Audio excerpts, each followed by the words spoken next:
Hey guys, welcome back to my channel Lata associate में एक बार आपका फिर से स्वागत करता हूं। अभी जीएसटी में हाल ही में बहुत बड़ा चेंजेस हुआ है, जिसको लेके हमारे GST department, GST client, GST tax payer सब में एक होड़ मची है। क्या है ये चीज़ें, अब कैसे होगा, तो आइए देख लेते हैं क्या है। वीडियो शुरू करने से पहले अगर आप चैनल पे नए हैं तो चैनल को सब्सक्राइब करिएगा, वीडियो को पूरा अंत तक देखिएगा। आपको इम्पोर्टेंट चीज़ें शार्ट में समझा दी जाएगी, परेशान मत होइएगा। बहुत बड़ी चेंजेस नहीं है, पर थोड़ा कन्फ्लिक्ट हमारे हो रहा है एक्ट को लेके, इस वजह से ये दिक्कत कर रही है। बाकी आगे आइए क्या है, एडवाइजरी क्या है हमारे जीएसटी डिपार्टमेंट द्वारा दिया गया है, आइए देख लेते हैं। ये आया है इनवॉइस मैनेजमेंट सिस्टम। पढ़ के पहले इसको हम आपको बता देते हैं, फिर उसके बाद मैं इसको समझाऊंगा आपको। इनवॉइस मैनेजमेंट सिस्टम ये आया 3 सितंबर 2024 को। एक एडवाइजरी है ये हमारे जीएसटी डिपार्टमेंट की तरफ से। अब इसमें क्या लिखा गया है, to enable tax payer to efficiently address invoice correction amendment with their suppliers through the portal. A new communication process called the invoice management system IMS is brought up at portal.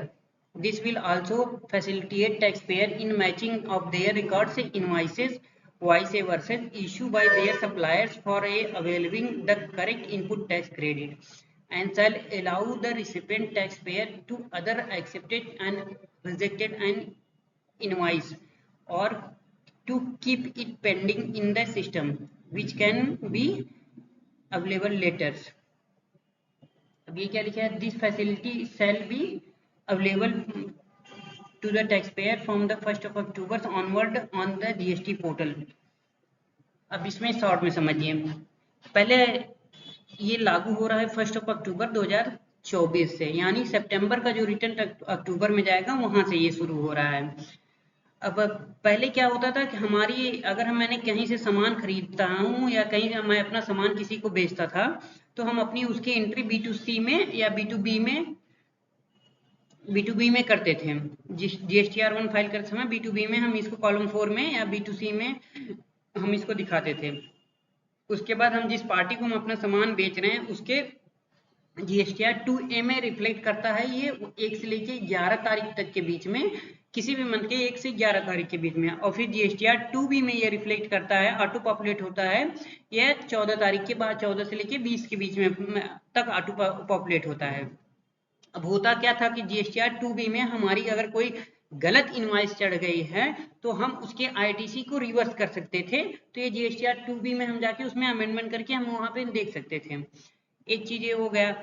और अब क्या आया है कि अगर मैंने किसी, जैसे मान लीजिए मैंने कहीं से सामान खरीदा है, हमने अपना इनवॉइस GSTR2B में देखा, GSTR2B ओपन किया, तो वहां पे जाके हम ये देख सकते हैं कि हमारी कौन कौन सी इनवॉइस है, कौन कौन सी इनवॉइस सही है, कौन कौन सी इनवॉइस गलत है, किसको हम एक्सेप्ट कर सकते हैं, किसको रिजेक्ट कर सकते हैं, किसको हम पेंडिंग में रख सकते हैं। ये चीजें हमारे अब एक नया कॉलम जोड़ के IMS का जोड़ दिया गया है।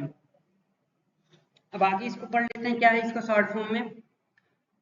All the output supply of the GSTR reported in the GSTR1 IFFF1 shall be populated in the IMS of the recipient for the taking the action।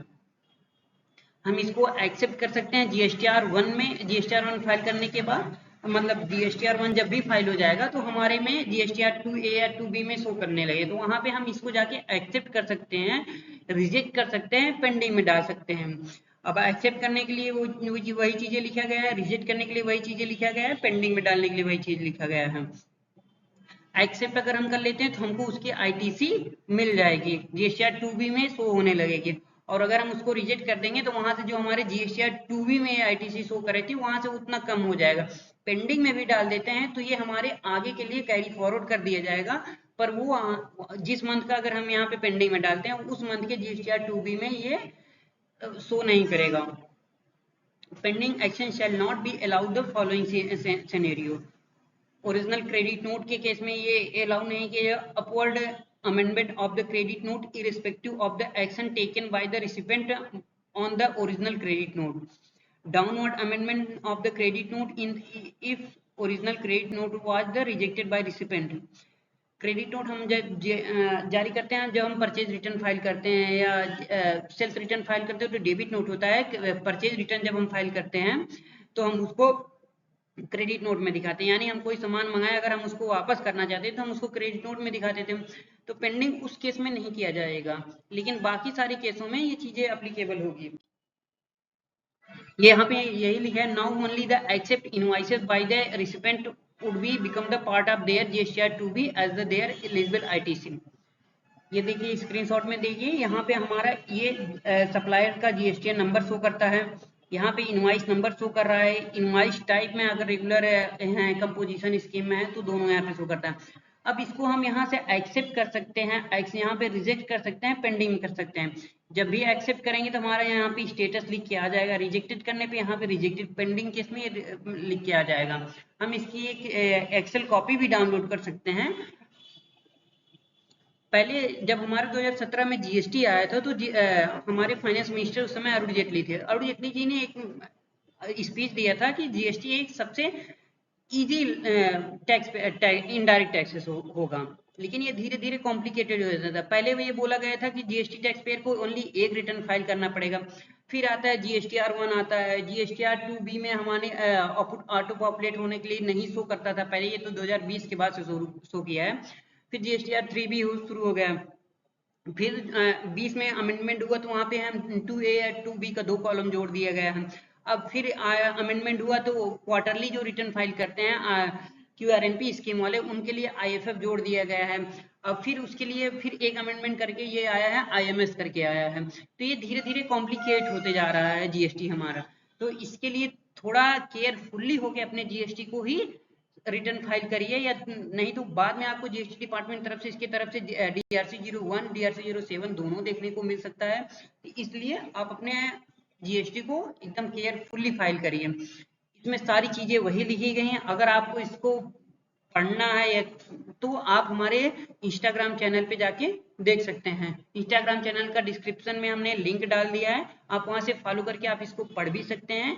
सारी चीजें वही हैं जो उसका बताया गया है, डरने की कोई बात नहीं। लेकिन अब ये हो जाता ना कि कई बार हम देख नहीं सकते थे कि हमारी क्या क्या बिल आई है, क्या क्या नहीं आया है। कई बार हमारे में पॉपुलेट नहीं होता था GSTR2B में, और कितनी बार भी अगर मैं मतलब हमारे में GSTR2B में गलत इनवॉइसेस चढ़ गई तो अगर मैं उसका रिजेक्ट कर देता हूँ ITC, फिर भी हमको DRC 01 इशू हो जाता था कि आपने इसके ITC क्लेम कर लिया है। अब इसके बाद से ये चीजें नहीं होगी। हाँ, एक ये चीज दिक्कत हुई है कि इसमें 2020 में इसको एक्ट से हटा दिएगा। IMS तो आया था 2017 में, पर इसको 2020 के एक्ट से इसको हटा दिया गया था। सडनली जीएसटी पोर्टल जो कि इन्फोसिस के द्वारा चला जाता है, सडनली जीएसटी पोर्टल ने 3 सितंबर को ये IMF को लागू कर दिया है। तो ये अभी एक कॉन्फ्लिक्ट कर रहा है कि बाद में अगर कोई कॉन्फ्लिक्ट होता है तो हमारे जीएसटी डिपार्टमेंट के जो ऑफिसर्स हैं वो मानेंगे इसको कि नहीं मानेंगे, इस चीज को लेकर अभी संशय बना हुआ है। लेकिन अभी तक अमेंडमेंट मतलब एक्ट में हमारे अमेंडमेंट नहीं किया गया है। सारी चीजें वही है, आप एक बार वीडियो को पॉज करके पढ़ सकते हैं। वीडियो पसंद आया है तो वीडियो को लाइक करिएगा, हमारे चैनल को सब्सक्राइब कीजिएगा, ज्यादा से ज्यादा लोगों को शेयर कीजिएगा। और हमारे चैनल पे जीएसटी से रिलेटेड कई सारे वीडियो हैं, उद्यम से रजिस्ट्रेशन से रिलेटेड वीडियो हैं, तो आप जाके वहां पे वीडियो देख सकते हैं। वीडियो देखने के लिए धन्यवाद। जय हिंद।